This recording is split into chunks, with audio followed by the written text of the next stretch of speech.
如果你现在在二手市场买到一台 DV， 很可能录不了，也看不到画面哦。像我手上这台 PD50， 袋子放进去，按下录影键有显示录影的字，但回放完全没有画面。另外，这台 Victor 的 DV 萤幕坏了，卡夹会卷带，虽然能开机，但是我也不知道它还有没有讯号。但是我一直很好奇，这些上个时代的产物，现在拍出来的画面会是什么样的感觉？所以我就做了一件我最不想做的事，开始我的 DV 长照计划。现在玩这种卡带摄影机，最实际的解法就是外录。只要你可以外录，你就完全不需要管这些事，录不录得上啊，还有1394过带啊，萤幕亮不亮，袋子会不会卡。我原本有一台旧的 Artemis 萤幕，但它不吃 HD 以下的讯号，所以我就买了一个转接盒，把 AV 放大成 HDMI 再接进去。有没有一种逆向操作的感觉？现在摄影机是为了高画质才外录，我是为了救2台老 DV， 还是低画质放大的哦，很奇怪吧？最后成功是成功了，但这整组太大台，根本不可能带出去拍嘛。这整台看起来就像一个挂着尿袋的老人啊。但是确认讯号没问题了之后，我就把注意力转到轻量化。后来我找到了这一个小的尿袋，是一台便携式的小萤幕，画质不错，而且还可以吃 S-Video。因为我在线上应该找不到有可以吃 S-Video 的萤幕了。这边还有一个更帅的选项 RC Player， 是穿越机常用的监看器，颜值高，有配电池，用一条3.5厘米的线就能接了。但最后我还是选了这一台可以吃 S-Video 的，因为色度和亮度是分开的，画面应该会比较干净，比较立体吧。但它有2个缺点啦，没有电池，只能吃 USB 5V 的供电。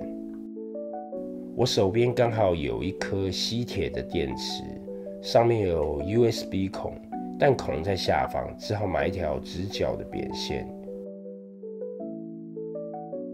结果那颗电池根本不能供电。后来换了另外一款的，接上了就顺利了。虽然整体有稍重一点，但如果你有轻的行动电源，也可以用魔鬼毡粘在萤幕的背后，比较轻量化。不然如果太重的话，你根本不想带出去啊。之后再优化啦，但便宜还是有代价的。监看的时候，它会把画面拉成16:9。就算你录影设定是4:3，比如说我现在设定640x480，萤幕看起来像是会被拉宽的比例，所以在拍的时候构图会被影响。但实际录下来，档案拖进电脑还是4:3，这一点要注意一下。另外，我也试过把解析度设成1920x1080，这样画面会真的被拉宽，进电脑也会变成16:9。在达芬奇这边要把画面锁定解除，把宽度 X 轴调到0.75就恢复了。不过好处是画面会比较锐利一点，看起来比较干净，算是取舍吧。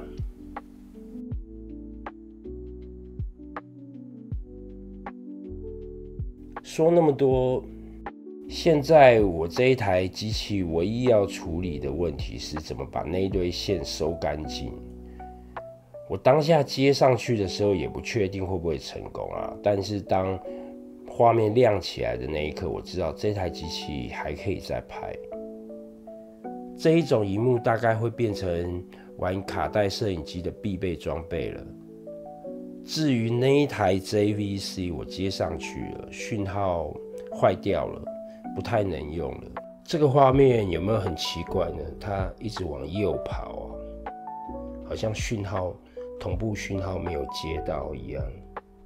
拍那种故障风格，我随便讲的哦。因为解析度的关系，画质虽然有点粗糙啊，但我觉得跟现在的机器比起来，有一种电视特有的美感。不过这种话也许是我自己讲爽的啦。